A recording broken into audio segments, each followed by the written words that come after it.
पानी ही नहीं आया उनका, तुम रसगुल्ला कहाँ से बनाओगे? पानी के बिना कौन सा काम होगा? चौके में पहुंचा कब लगेगा? आज तो पहुंच ही नहीं लगेगा, पहुंच ही नहीं लगता है। समझ में आ रही है?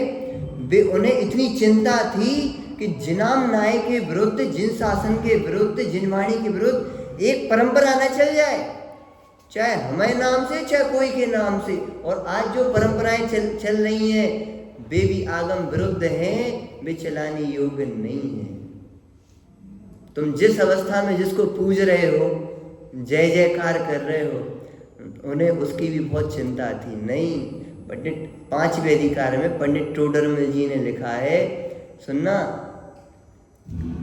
पूज्य संज्ञा तो निर्ग्रंथों को ही दी गई है। बस निर्ग्रंथ यानी पंच परमेष्ठियों को, यहाँ से संज्ञा चालू हुई, पूज्य बनेगी। तुम किसी किसी पूज्य संज्ञा देना चाह रहे हो? तुमने गृहस्थी अवस्था में पूज्य बना लिया हमें लिए।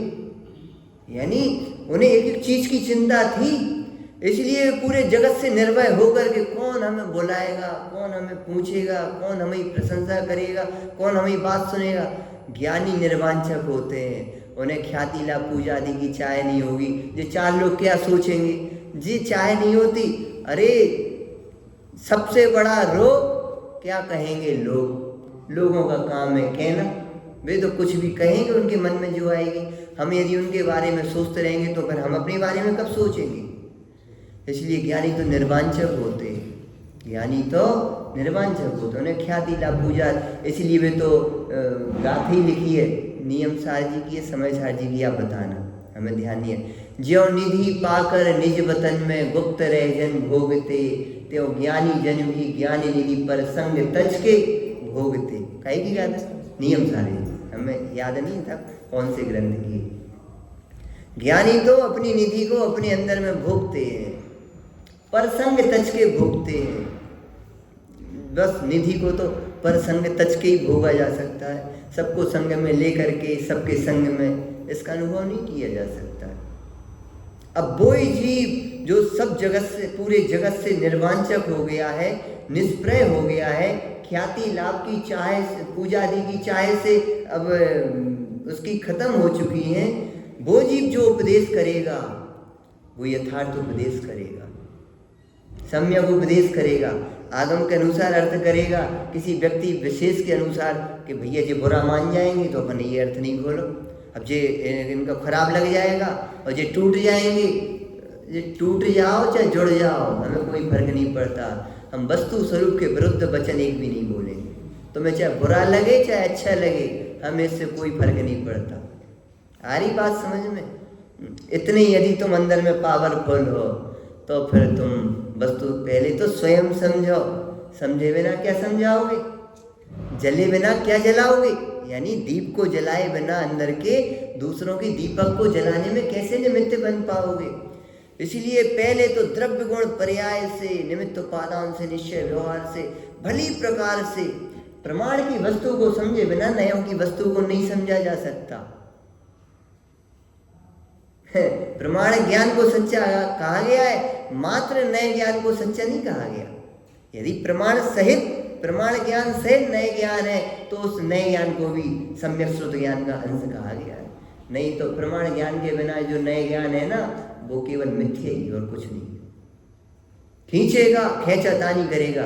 सुनो, खेचातानी का मार्ग नहीं है, सच्ची समझ का मार्ग है। बड़ा अच्छा पैराग्राफ आया है, बड़ा सुंदर पैराग्राफ है ये। पंडित जी ने बहुत, यानी हम ये कहना चाह रहे हैं, इतनी सारी बातें हम इसलिए कर रहे हैं इतनी देर से, भैया यहाँ बैठने के पहले बहुत सोचना पड़ेगा। एक वचन यदि आगम के विरुद्ध निकल गया, समझो तीव्र कसाई हो। तुमने यहाँ बैठ करके एक आगम के विरुद्ध कथन निकल गया, कृष्ण लेस्या का परिणाम है वो। इसलिए पंडित जी ने यहाँ लिखा है, फिर से पढ़ रही है पैराग्राफ। इस पैराग्राफ को 10 बार पढ़ो तो कम है। अन्य धर्म बुद्धि पंडित से ईर्ष्या करके उसका अपमान करने के लिए, देखो अपमान कोई नहीं करना चाहेगा किसी से, किसी का, लेकिन जिनका ज्ञान अधूरा होगा, अंदर में ख्याति लाभ पूजा आदि की चाह होगी, वे अपने सामने वाले विद्वान की प्रसिद्धि देख करके जलेगा ईर्ष्या से। जलेगा, हाँ इससे अच्छा तो हम खोल लेंगे। अरे रे, जिन वचनों को सुन करके तुम्हें आत्मसात करके आत्मा का अनुभवन करना था, उन वचनों को सुन करके तुम ईर्ष्या कर रहे हो। तुमने तो हाथ में आए हुए चिंतामणि रत्न को जो समझो कौवा उड़ाने में फेंक दिया। उन वचनों को तुमने उड़ा दिया। भगवान के वचन तो किसी व्यक्ति विशेष के वचन थोड़ी है, भगवान के वचन है, श्री गुरु के वचन है। इन वचनों को तो ऐसे लेना चाहिए जैसे कोई अपने लिए हीरा दे, तो अपन उस हीरे को कैसे संभाल करेंगे, अपन उस हीरे की कैसे संभाल करेंगे। ले भैया 10 करोड़ रुपए का एक हीरा, उस हीरे को कैसे लोगे, ऐसे लोगे, दो ऐसे लो, दो भैया, बेस कीमती है, उसे ऐसे लोगे। ऐसे ही इन जिन वचनों को ऐसे संभाल करके इसका सेवन करो, इसका पान करो। जो इन जिन वचनों को ऐसे श्रवण करता है वो उसका पान करने में पात्र बन पाता है, उसका पान कर पाता है। हल्के फुल्के भाव वाले सामान्य रीति से सुनने वालों की जिनवाणी प्रवेश नहीं होती है। और ठीक है, क्वचित कदाचित सुनने समझने वालों को तो समझ में भी नहीं आती, सारी बात समझ में। अन्य धर्म बुद्धि पंडित से ईर्ष्या करके अब उसका अपमान करने के लिए, यानी उसका इंटेंशन क्या है, इस पे सब डिपेंड है। कभी कोई किसी की निंदा भी करेगा, क्या कह रहे हैं, कैसे बोल रहे हैं, गलत बोल रहे हैं, आगम विरुद्ध है, तो ठीक है, लगेगा अपमान हो रहा है। लेकिन उसका इंटेंशन अपमान करने का है कि आगम की बात गलत बोली है, वो आगम की बात गलत बोलने का लिए कह रहा है, तो वहाँ इंटेंशन यानी कि अभिप्राय क्या है, उसके ऊपर सारी चीज डिपेंड होती है ना। अन्य धर्म बुद्धि पंडित से ईर्ष्या करके उसका अपमान करने के लिए या अपना मान पोषने के लिए, आगे ना बात, अपना मान पोषने के लिए या लोभादि के लिए शास्त्र का अन्यथा अर्थ करना, झूठा उपदेश देना, मिथ्या खोटे शास्त्र बनाना, अन्यकृत शास्त्र में अपना अभिप्राय पोषना, श्लोक काव्यादि मिला देना इत्यादि कार्य करके भव में जीवों का घात करना, अपना घात करना, अपने पर के पंच पापों की संतति खड़ी करना, वह भी महापाप का मूल अनंतानुबंधी की कृष्ण लेस्या जानना। कृष्ण लेस्या के ये जिनवाणी से जुड़े हुए, यानी जो यहाँ बैठे हैं इन लोगों से जुड़े हुए ये सारे कथन यहाँ पर लिखे गए। इसलिए हमेशा जीवन में ये विचार रखना कि हमारे द्वारा ऐसा कोई कार्य ना हो जाए, ऐसा कोई वचन ना निकल जाए जिससे धर्म की अन्यथा परंपरा चल पड़े। भैया एक ही शब्द तो निकला था और एक धर्म की महा अनर्थकारी परंपरा चल पड़ी। कौन सा? बस, जिसका अर्थ वहां पर धान्य निकलना था 3 साल पुरानी, और वहां उसने अर्थ अज यानी बकरा कर दिया। सोचो कितनी बड़ी महा अनर्थकारी परंपरा चल पड़ी, आज तक कट रहे बेचारे वो संगी पंचेंद्री जी। तो उसकी प्रॉफिट भी तो उसको मिल रही है। एक झूठ का फल 7 महीने रख क्या होता है। हम तो एक दिन में 200 झूठ बोलते दुकान पे, बोलते कि नहीं बोलते, बोलना पड़ता है। लेकिन भैया वो तुम जीवन भर हर दिन 1000 झूठ बोलोगे तो भी 7 महीने रख नहीं जा पाओगे। और उसने एक झूठ बोला 7 महीने रख चला गया। आखिर कारण क्या था? कारण क्या था? तुम्हें ये झूठ बोलने से कोई परंपराएं नहीं चल रही है, कोई धर्म नहीं चल रहा है, कोई जीवों की हिंसा नहीं हो रही है, कोई लोगों में परिवर्तन नहीं आ रहा है। लेकिन उसके एक झूठ बोलने से उसका एक झूठ यानी कि वो कानून बन गया था। उसके वचन उस समय पूरे जगत में प्रमाण माने जाते थे। तो उसके एक वचन सुनकर के राजा बसु ने कहा है सत्यवादी, अब उसके वचन तो कभी झूठ होते ही नहीं। तो बस उसने अज यानी बकरा कर दिया, तो आज भी उन जीवों की हिंसा हो रही। समझ में आई? उसका फल है 7 में नरक जाना, ना कि एक झूठ बोल देने का फल नरक जाना है। वहाँ अभिप्राय देखना होगा, शब्दों को देखोगे तो नहीं समझ पाओगे। एक झूठ कर दे 7 में नरक कैसे हो गया। तो यहाँ यही अपने लिए अर्थ करना है, शास्त्र का अन्यथा अर्थ करना। आचार्य देव कहीं किसी अभिप्राय से कह रहे और हम उसमें कोई अभिप्राय खोल रहे, भैया अर्थ का अनर्थ हो रहा है। अब मालूम हम अर्थ का अनर्थ कर रहे हैं और उसके बाद भी कोई बता रहा भैया यहाँ ये अर्थ नहीं है, ऐसा अर्थ है, और उसको नहीं मान रहे। हमें बुंदेलखंडी भाषा में कहते हैं दौंद रहे, यानी अपनी बात का पोषण कर रहे उसके बाद भी।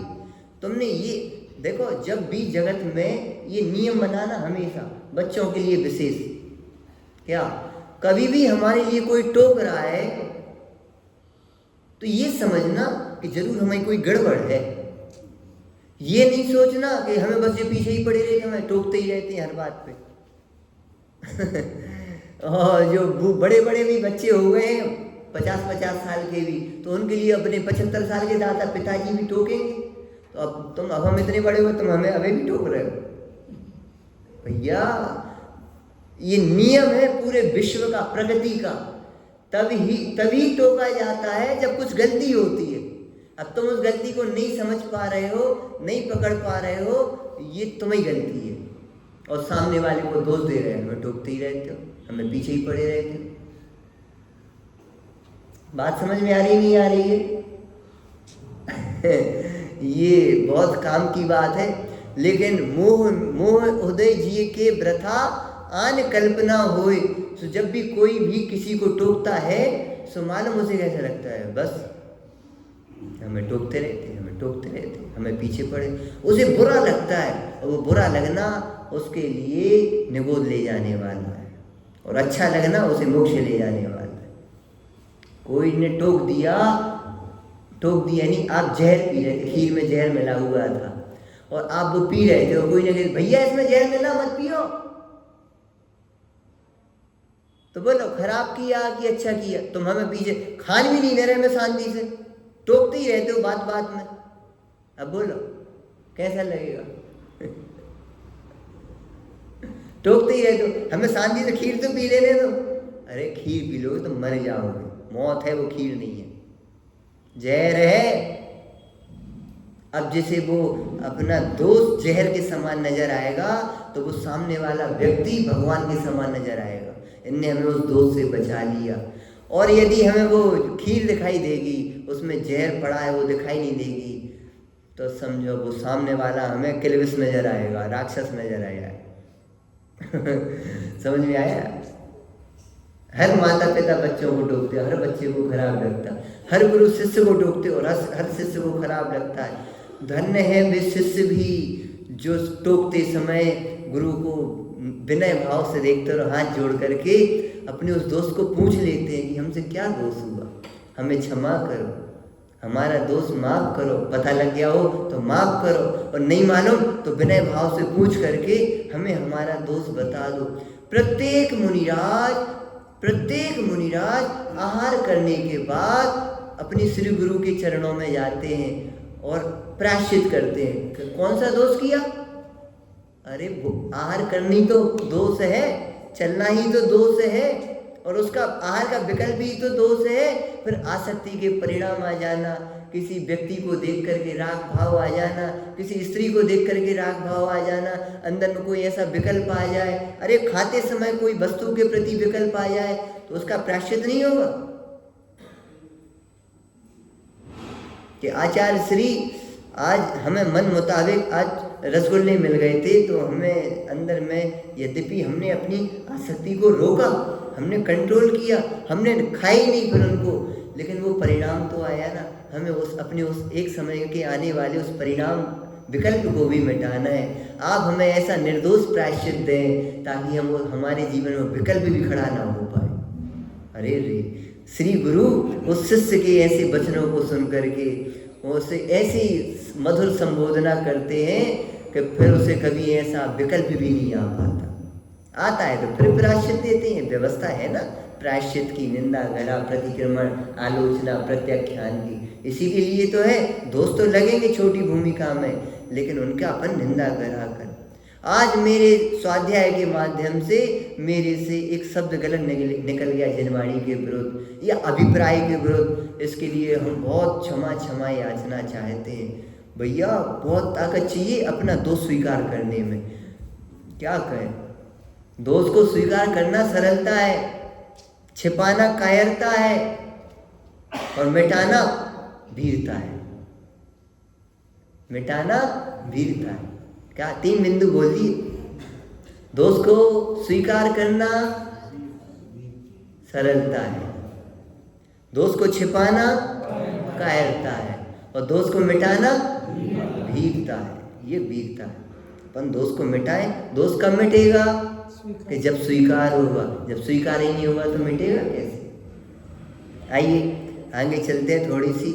इसलिए हमने तो जो विनय सीखी है पूजनीय पंडित साहब के पास, उससे तो 24 घंटे ये भय रहती हमें जीवन से कोई ऐसा कार्य ना हो जाए जो जिनवाणी के विरुद्ध हो और फिर किसी कोई व्यक्ति ये कह दे, हाँ जी पंडित जी के शिष्य, जे बड़े त्यागी, जे बड़े जैनी। ऐसे जैनी होते और ऐसे त्यागी होते।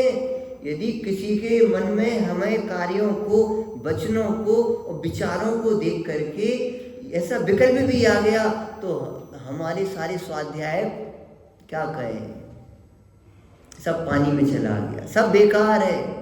यदि हमारे जीवन से एक कार्य हो गया, एक वचन निकल गया, एक ऐसा कोई क्रिया हो गई, इसलिए मन वचन काय अपने आगम के अनुसार होने चाहिए।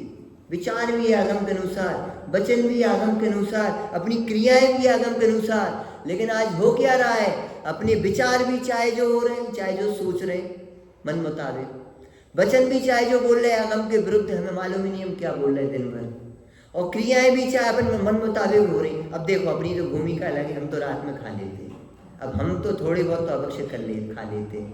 अब हमारा तो इतना चलता है, तुम हमारा तो इतना चलता है, हम तो रात में रोटी तो नहीं खाते लेकिन थोड़ी सी राजगिर की पट्टी ले लेते हैं, तिली की पट्टी ले लेते, थोड़ी नहीं मूंगफली की पट्टी ले लेते, कुछ नहीं थोड़े से पेठा ले लेते, अरे यार थोड़ा सा दूध ले लेते। तुमने एक फलाहार के नाम पे कितना आडंबर फैला दियो, सब खा रहे हो पूरे मन मुताबिक और कह रहे हो हम रात में नहीं खाते, नौटंकी कर रहे हो। समझ में आ रही। एक इतनी सी उंगली अपन सहारा दे दो तो पूरा ऐसा पकड़ता है कि क्या बताए। उनने कही भैया छोटा सा बच्चा है, अब वो कैसे उसकी बात बनेगी, उसको तो भूख लगता है, दूध जल्दी पच जाता है, उसे भूख लगेगी तो उसके लिए बात कही थी, इनने अपने ऊपर लागू कर ली।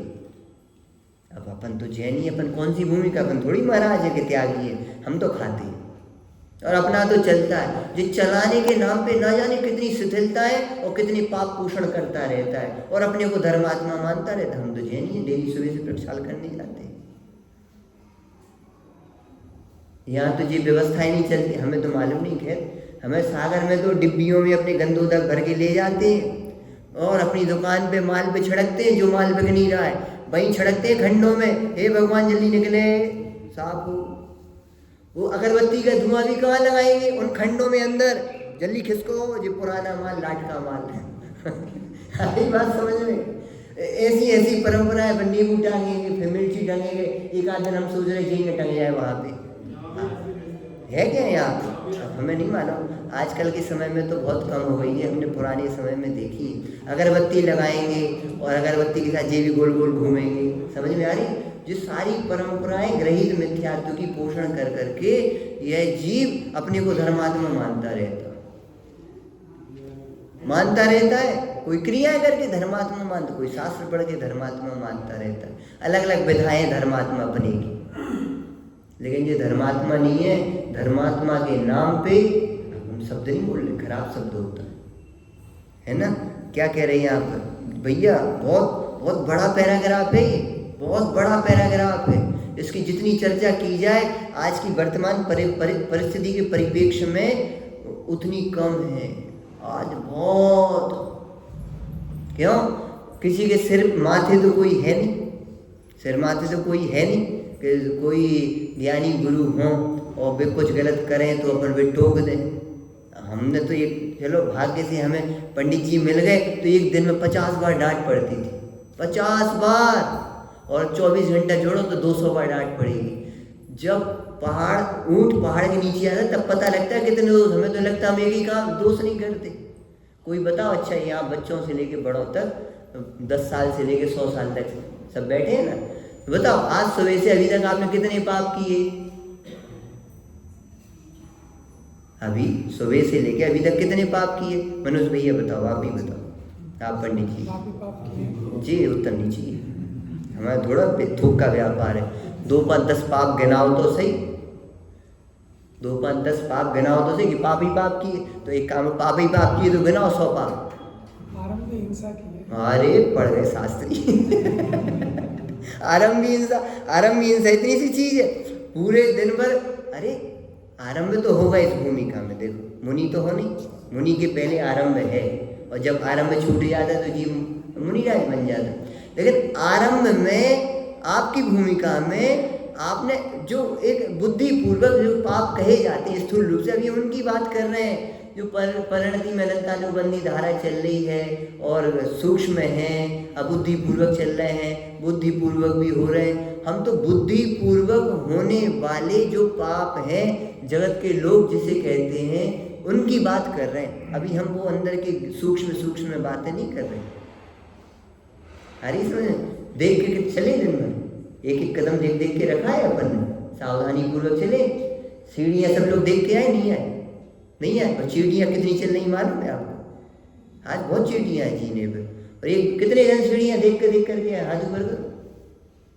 शाबाश, सब धर्मात्मा मुमुक्षु है ना, मुमुक्षुओं को देखने का अधिकार थोड़ी होता है, वे तो सीधे मोक्ष जाते। सही सही कह रहे हैं, हमने तो एक उदाहरण दिया है, चीटियाँ ईटियाँ नहीं है, हम देख के आए। हमें उदाहरण ऐसे ही होंगे जीवन से जुड़े हुए। सुबह भी एक उदाहरण दिया था, लेकिन हम कहना ये चाह रहे हैं आपसे, जीव मुनिराजों का नियम है देख करके चलना, एरिया समिति पूर्वक, भाषा समिति पूर्वक बोलना। सुबह से कितनी भाषा समिति पूर्वक बोले सभी लोग। आज ये कहाँ तुम क्रियाकांड की चरणानियों की बातें लेके बैठ गए? अरे तो भैया तुम धर्म कहोगे किसे? ये तो बताओ, तुम धर्म कहोगे किसे? अरे तुम्हें जीवन में इतनी कोमलता आएगी, इतनी पवित्रता आएगी, तभी तो तुम्हें वो पवित्र वस्तु पात्र जीव को ही तो प्रकट होगी कि अपात्र को प्रकट हो जाएगी। क्या कह रहे? कुछ समझ में आ रही बात? नहीं आ रही? तुम तो सीधा अनुभव कराओ, ऐसे अनुभव नहीं होता, जाओ घरे में, ऐसे अनुभव नहीं होता फ्री में अपने आप। बहुत पात्रता चाहिए अनुभव करने की। परिणाम संभालोगे जब तो अभिप्राय संभलेगा, कि परिणाम संभाले बिना अभिप्राय संभल जाएगा।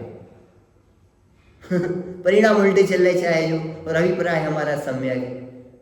हमारा भाव नहीं है रात्रि में खाने का, वो तो अब इनने कह दिया तो खा लिया। अरे तुम्हें भाव बढ़िया पवित्र है, भाव नहीं है लेकिन अब इनने कह दिया तो हमारा अभिप्राय थोड़ी था। अरे जी सब पोषने वाली बातें हैं, अपने पक्ष का पोषण करने वाली, पापों का पोषण करने वाली बातें। पोषण नहीं करना चाहिए, नहीं कर पाए अच्छा काम, नहीं बोल पाए अच्छे से, कोई अच्छी पवित्र कार्य क्रिया नहीं कर पाए, पवित्रता से जीवन नहीं जी पा रहे, तो भी कोई टोक रहा है, हाँ भैया आप सही कह रहे हो, परंतु अब हम ऐसा बनने का प्रयास करेंगे। हमें बहुत कमजोरी है, हमें जीवन में बहुत कमी है, इस कमी कैसे मिटाए?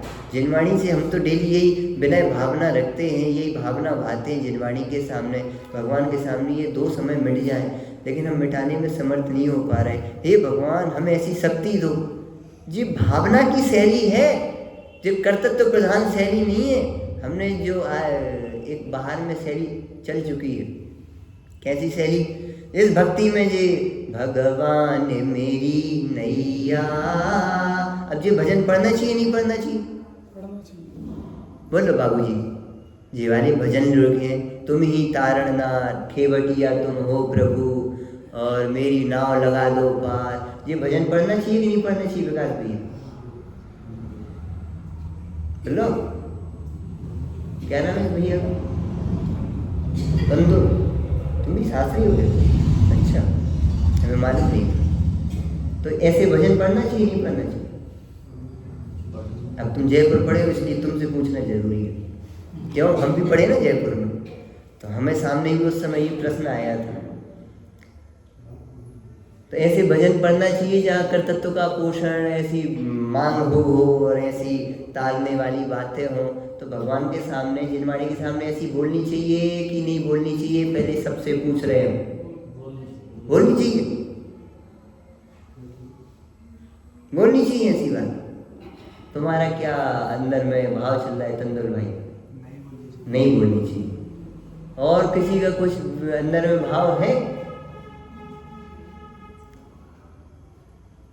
हाँ, कोई बोल नहीं पा रहा अभी, सब विषय में असमंजस है।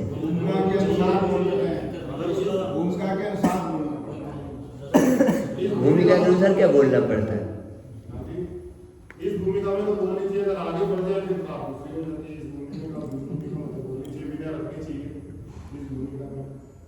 सुनो, विषय यदि अधूरा हो तो उसको पूरा समझना चाहिए। सही बात। सुनो,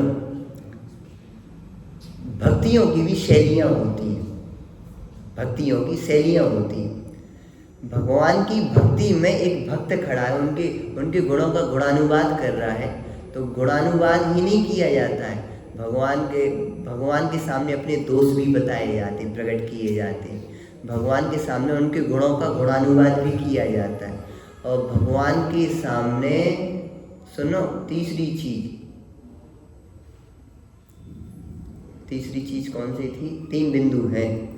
पहले तो अपने दोष प्रकट करना, यानी और अपनी लघुता भी रखना उनके सामने। दूसरा है उनके गुणों का गुणानुवाद करना और उन जैसे बनने की भावना कि आप ही इस जगत में एकमात्र शरण सहारे हो, आप ही मंगल हो, आप ही उत्तम हो, आप ही शरण हो, आप ही हमें संसार समुद्र से पार करने में निमित्त भूत हो। अपने उनकी स्तुति है ना, सकल के एक तरफी, उसमें लाइन है, तुम ही निमित्त कारण इलाज। अब इनने थोड़ी शास्त्रीय भाषा लिख दी संभाल करके, तो लोगों को खराब नहीं लग रही, इसमें कर्तृत्व की गंध नहीं आ रही। लेकिन इस लाइन में कुछ कवियों ने ऐसे बिल्कुल सीधी भाषा का प्रयोग किया। क्यों? सब पढ़े लिखे थोड़ी होते हैं, सब पढ़े लिखे नहीं होते। अब लेकिन भक्ति होती है और वो कला उनके जीवन में आ जाती है, सो वे भक्तियाँ बनाने लगते हैं। ऐसा होता है ना कि भैया कोई ने MBA नहीं करी फिर भी करोड़ों और अरबों का व्यापार कर रहा है, कि MBA वाले तो 50,000 की नौकरी कर रहे हैं और वो अनपढ़ व्यक्ति करोड़ों का व्यापार कर रहा है। MBA वाले उसके घर पे काम कर रहे हैं। समझ में आ रही क्या कहना चाह रहे हैं? ऐसे ही कुछ कवि अनपढ़ भाषा शैली वाले होते हैं और उन्हें बहुत ज्ञान नहीं भी होता है, लेकिन एक भक्त भगवान के सामने कैसा विनय भाव प्रकट करेगा, तो वो ऐसे ही प्रकट करेगा। ये भक्ति की भावना है, भक्ति की शैली है। और शैली को यदि नहीं समझोगे और उसमें से तुम उन शब्दों का वैसे ही अर्थ ग्रहण कर लोगे तो तुम मिथ्यात्व खड़ा कर लोगे। हमारे दादा बोलते थे, जितनी जो कर्तृत्व प्रधान शैलियाँ हैं, भक्तियाँ हैं, सबको अलग करो। सुनिए लाइन, नहीं सुनिए, हम भी उन्हीं के शिष्य हैं। लेकिन पंडित साहब ने बहुत अच्छी बैलेंस की बात, वे हर चीज़ बैलेंस से बोलते थे पंडित साहब। देखो, सैकड़ों ज्ञानियों के, बुद्धदास जी के, दयानंद राय जी के, बुद्धजन जी के, तुम्हें ऐसे सैकड़ों भजन मिलेंगे जिनमें ऐसी चर्चा आएगी और खूब अध्यात्म भी मिलेगा, खूब ऐसी शैली, भक्ति की भावना की शैली भी मिलेगी। तो क्या करोगे? उस एक भक्ति में जो अध्यात्म की लाइन दी गई उसका पोषण कर लोगे और जे वाली लाइन को उड़ा दोगे।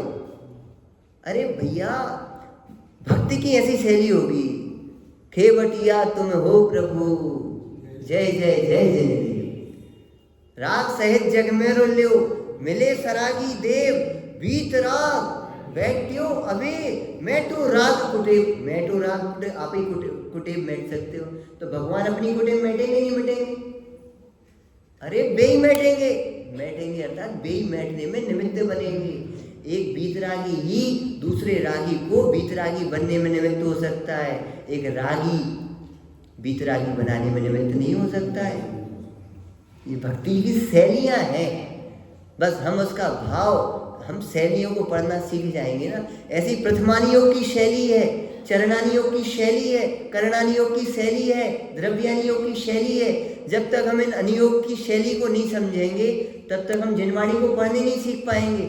हमने कहा जो सच्चे देवसास गुरु का श्रद्धा नहीं वो सम्यक दृष्टि है। अब तुम तो हमसे चढ़ाई कर दोगे, अब भी जिस शैली है चरणानी योग की। एक सियार ने मुनिराज से नियम ले लिया, प्रथमानी योग की कहानी है ना, रात्रि में पानी नहीं पिएंगे। एक भील ने मुनिराज से नियम ले लिया, हम कौए का मांस नहीं खाएंगे। एक चांडाल ने नियम ले लिया, हम अष्टमी चतुर्दशी के दिन फांसी नहीं लगाएंगे। समझो, एक छोटे छोटे से नियम ले लिया। और प्रथमानी योग में उसे श्रावक संज्ञा दे दी पंचम गुण स्थान की। श्रावक संज्ञा तो पंचम गुण स्थान में मिलती है। उस इतने से नियम वाले को श्रावक संज्ञा दे दी। जिकाय ये श्रावक है का तो पंचम गुण स्थान वर्ती हो गए। अरे जिनवाणी की शैलियों को पढ़ना सीखना होगा हमारे लिए।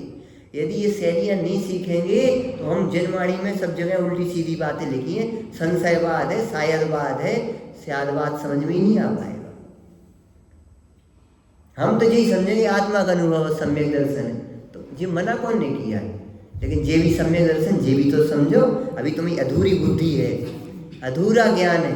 हम उल्टा और सीधा नहीं कहेंगे। पंडित साहब की शैली थी, तूने इतना समझा, इतना किया सो स्याबाश, परंतु अभी और है इस पूरी वस्तु व्यवस्था, समझना हो। ऐसे ही भगवान मेरी नैया भव पार लगा देना। आगे कौन सी लाइन है? आया है आगे भी निभा दे। तो वो भक्त भगवान के सामने खड़ी होकर के उनके गुणानुवाद करते हुए कह रहा, भगवान आपकी भक्ति के प्रताप से, आपके प्रताप से हम निगोद से निकल करके आपकी सन्मुख तक आ गए।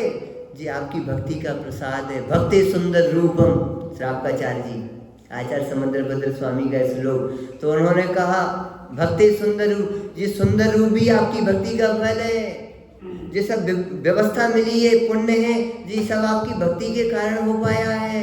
इतनी विशुद्धि हमें परिणामों में ये बात समझ में आ रही है, गले उतर रही है, सब आपकी भक्ति गुणानुवाद का है, आपकी विनय का फल है। अब वो भक्ति ऐसे ही तो की जाएगी, कैसे की जाएगी व्यवहार में? अब नहीं, ये सब कर्तव्य है, भगवान तो बीतरागी है, भगवान थोड़ी करता है। तुम ज़्यादा पढ़ गए हो, थोड़ी कम पढ़ाई करनी थी, कुछ कह गए, तुम्हारी पढ़ाई ज़्यादा हो गई, थोड़ी कम पढ़ाई करनी थी। कहीं भी कोई ने कोई बात लिखी है, अपन को उसकी विवक्षा समझना चाहिए। और वो विवक्षा समझना कब कहलाएगा? जब हम उसको समझ करके समाधान तक पहुंच गए तो विवक्षा समझ में आई। और यदि समाधान तक नहीं पहुंचे तो हमें विवक्षा ही समझ में नहीं आई। हमारी तो शैली है पूछने की, पूछते हैं ना आप लोगों से, तो हम एक प्रश्न पूछेंगे और हम 20 लोगों से उस प्रश्न को उत्तर लेते हैं, और 20 लोगों ने जो जो उत्तर दिए हैं और हम सबके उत्तर सही कहते हैं। तो क्या एक प्रश्न के 20 उत्तर हो सकते हैं? एक प्रश्न के 20 उत्तर हो सकते हैं? कि हाँ हो सकते हैं। वो किस विवक्षा से बोल रहा है बस ये समझ लो, उसकी विवक्षा समझनी होगी तो बात सही हो जाएगी। तुम विवक्षा नहीं समझ पाओगे तो एक सेकंड में तुमने जो सोच के रखा है बस वही सही है, बाकी जो सब बोल रहे हैं सबके गलत। ऐसा नहीं है। विवक्षा से सब समस्याओं का समाधान हो सकता है। इसलिए प्रमाण को समझते हुए नयों का पूरा यथार्थ ज्ञान होना चाहिए। जिनवाणी जावदिया वयणमया तावदिया छेवे हम तीर्णय वाला, सुनिए लाइन, कहाँ पे सुनी? नए चक्री में आई है ना, जावदिया वयणमया तावदिया छेवे हम तीर्णय वाला, कि जितने वचन विकल्प हैं उतने नए हैं। अब सुनो, उतने नए हैं तो सब वचन अलग अलग बोल रहे हैं, तो उनके अलग अलग नए होंगे ना, अलग अलग विवक्षाएं होंगी। आचार्य माले डबल लिख के क्यों गए? हजारों साल पहले क्यों लिख के गए? भैया जितने वचन हैं और जितने विकल्प हैं उतने नए हैं। बहुत बहुत सूक्ष्मता से जिनवाणी को पढ़ना सीखना होगा, तब इस पे बैठने के पात्र होंगे। आचार्य समुद्रभद्र स्वामी ने युक्तानुशासन जी में कहा है, युक्तानुशासन ग्रंथ है, क्या कहा है कि पहली बात तो इस काल में नयों के ज्ञाता ही बिरले होंगे, हाथों पे 2-4 नयों के ज्ञाता ही बिरले होंगे, बाकी तो सब खेचातानी वाले होंगे। और श्रोताओं के हृदय कलुषित होंगे। 2 शब्द लिखे, वो तो पूरा श्लोक है, शायद हमें कल मिल जाएगा, हमने देख के नहीं आए, कल मिल जाएगा तो हम आपको सुनाएंगे। कलुषासयोवा ऐसा श्लोक है पूरा, श्रावकाचार्य जी में भी दिया गया है। युक्तानुशासन का है वो श्लोक कि श्रोताओं के हृदय कलुषित रहेंगे पंचम काल में, और वक्ता नयों से रहित होंगे, नया से रहित होकर के उपदेश करेंगे। इसलिए जिन शासन की प्रभावना इस काल में तो नहीं होनी पाएगी ज़्यादा। ऐसे स्पष्ट लिखे गए आचार्य समंद्र भद्र स्वामी कब हो गए, वे भी हो गए कुंदकुंदाचार्य के बाद ही तो हुए सीधे, तब लिख के चलेगा वो युक्तानुशासन ग्रंथ में कि श्रोताओं के हृदय कलुषित होंगे, कठोर होंगे, अभिनयी होंगे, ये अभिनय से ज्ञान प्राप्त करना चाहेंगे। विनय विनय ज्ञान चाहिए इनके लिए, विनय विनय ज्ञान चाहिए। सोचो तो विनय बिना ज्ञान आ सकता है कभी? असंभव है, असंभव। ऐसी व्यवस्था समझ में आ रही है? जिस शैली पंडित जी ने बहुत समझाई है लोगों को, लोग पकड़ नहीं पाए इस शैली को, इस शैली को पकड़ ही नहीं पाए उनकी इस शैली को। वे जिस परिणाम से वो सारा ज्ञान ऑटोमेटिक स्फुरायमान हो जाएगा, तुम 4 लाइनें पढ़ोगे तुम्हें 400 लाइनों का भाव भाषित होगा। उन्होंने उस जगह से तुम्हें उठाया है, लेकिन लोगों को वो भाव समझ ही नहीं पाए जी क्या कह रहे। लोग तो यही समझ रहे ऊपरी ऊपरी स्थूल बातें कर रहे, ये विनय की, सदाचार की, इस चीज की बातें कर रहे। लोग उनके उस आशय को, अभिप्राय को पकड़ ही नहीं पाए। लोग ठगाए गए। एक महाज्ञानी टोडरमल जी जैसा पवित्र जीव, सूक्ष्म प्रतिभा का धारी अपने बीच में आया और अपन उनको समझ ही नहीं पाया, अपन ठगाए गए। चिंतामणि रत्न अपने हाथ से अपन ने खो दिया, उनसे कुछ ले नहीं पाए। सच्ची में हमने रहे हैं ना, और उनकी एक एक बात दिन भर बैठे रहते थे, सुनते रहते थे, तो सोचते रहते थे हमने इतने सारे ग्रंथ पढ़ लिए, लेकिन ये विचारधारा तो इनकी जितनी आती है, कहाँ कहाँ से निकल के आती है। पूरा जगत और पूरे पंडित ठगाए गए, पहचान ही नहीं पाए पंडित साहब को। सच्ची कह रहे भैया, हमें तो बुद्धि अब छोटे थे, ज़्यादा ज्ञान भी नहीं था, ज़्यादा विवेक भी नहीं था, हम भी उनसे ज़्यादा नहीं ले पाए।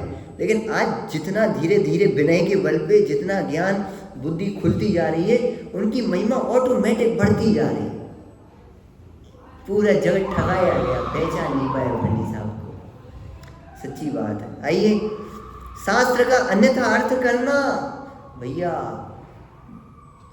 देव गुरु धर्म श्रुत संग अवर्ण वादो, बोलो सूत्र पूरा करो। दर्शन मोह से कहाँ आया है सूत्र? तत्वार्थ सूत्र जी में आया। कौन से अध्याय में आया? 6ठे अध्याय में, 6वें अध्याय में आया। 8 कर्म के आश्रव आए, और उसके बाद दर्शन मोह का आश्रव कैसे होता है? तो देव का वर्णवाद, देव श्रुत जिनवाणी का वर्णवाद। जिनवाणी का वर्णवाद क्या कहलाया? कि जिनवाणी के विरुद्ध वचन बोलना, कहना, समझाना, उपदेश देना, जो जिनवाणी का वर्णवाद है। जिनवाणी के अनुसार नहीं कहना, अपने मन मुताबिक कहना, ये सब जिनवाणी के अनुसार है। क्या कहें, बहुत धाराएं डामाडोल चल रही है। अब हमें अपनी बुद्धि के अनुसार जितनी समझ में आ रही, बहुत समझ में आ रही, पर ज्ञानियों को कितनी समझ में आती होगी।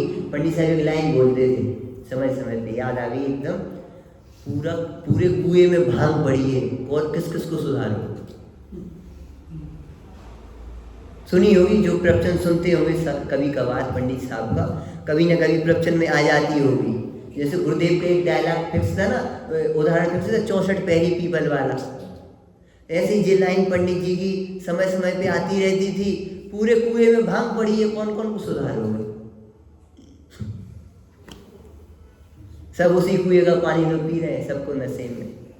किस किस को सुधारो, कौन को समझ में आ रही? और एक दिन बीच में हमने लाइन कही थी, सर्वज्ञ के ये वचन, सर्वज्ञ के बिना ये वचन कौन कही यथार्थ और प्रमाण, और स्वानुभव के बिना किसको समझ में आए ये वचन? बोली थी ना एक दिन ही लाइन हमने। स्वानुभव के बिना कैसे समझ में आ पाएंगे?